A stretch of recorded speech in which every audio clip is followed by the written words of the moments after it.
Dalawang araw nang ganito ang sitwasyon dito sa Barangay Bulabog sa Sitio Bagakay.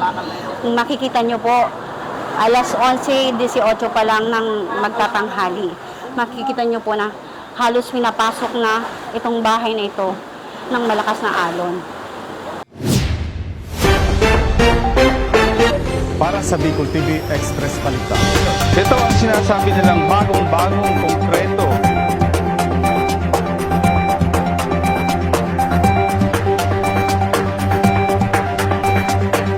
Siyam na barangay sa lugar ang heavily affected.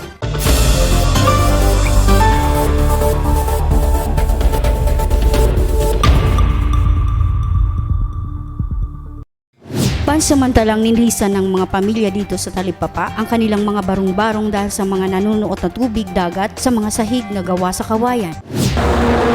Bigla lang pagbaba na taas tulos man bigla. Anila hindi nila maiwanan ang lugar na ito at dito na sila kumukuha ng panggasto sa pang-araw-araw na pangangailangan. Apektado nga ni kay Maliyaw ng Barakalan.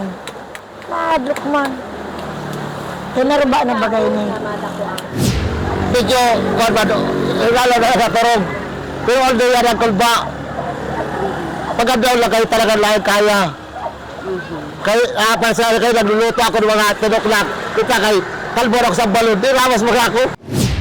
Maaraw naman subalit hindi pa rin humuhupa ang naglalakasang hampas ng alon. Si Jessica Sigalat hindi na maisalba ang mga gamit sa bahay ng kanyang kapatid na si Manuel.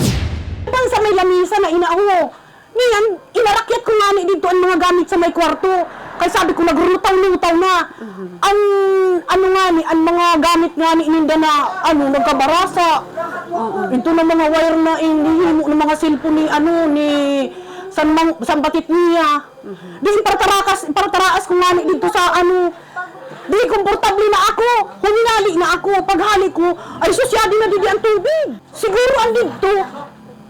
Mga nasa irog pa lang siguro sana ako.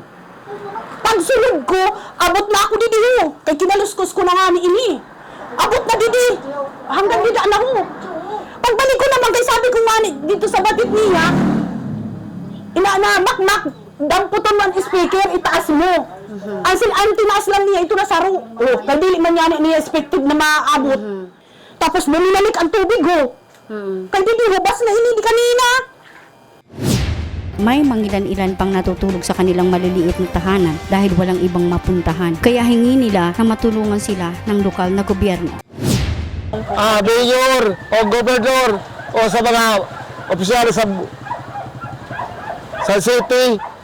Basta mga proyekto na yung pangyayari sa mga dagat na mga tagas sa dito na yun na kaya apektado ko kami sa pagbuhay. Nanawagan pa ako sa itong kapos.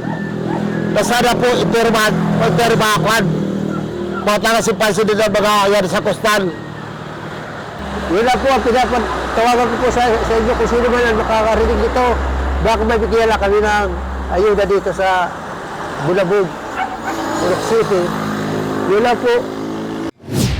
Meron ding sumuong pa sa daluyan ng dagat para makapasok sa paaralan ang mga anak at may maipakain sa pamilya kahit lubhang mapanganib. Nakusugo na nangin na aga. Wala na ako nakikita na parlawod kay wala kaya sa sakayan. Ako nagpirsa na pakadi kaya ang pamilya ko. Maatag ako sa kuwan kay nakakuha na kampainan bibinamon. Ako na lang pakadi. Nagkuha ng balon. Kubuta ng kasag. Ay lang, matakot kaya ng pamilya ko. Gusto ko. Pero may active ako. Kaya ng buhay. Kaya ng buhay. Kaya nga ning mabuhay ang tao. Kung matakot ka sa mga balon, lalo-kalugin mawara ng dilensya. Dahil sa matumal ang bentahan, kanya-kanyang diskarte ang mga residente. Para hindi masayang, if ever na hindi mabili, tinatanggal ko sa shell, tapos ziplock ko. Tapos pinifreezer ko. So, yun ang sinasupply ko sa mga restaurant. Samantala, kumuha na rin ng datos si punong barangay ni Lohanoras sa posibleng tulong para sa mga apektadong pamilya na umaasa sa hanap buhay mula sa dagat. Para sa Bicol TV Express Balita, ako si Carolo Dino Delgado. Para sa Bicol TV Express Balita. Ito ang sinasabi nilang bagong-bagong konkreto.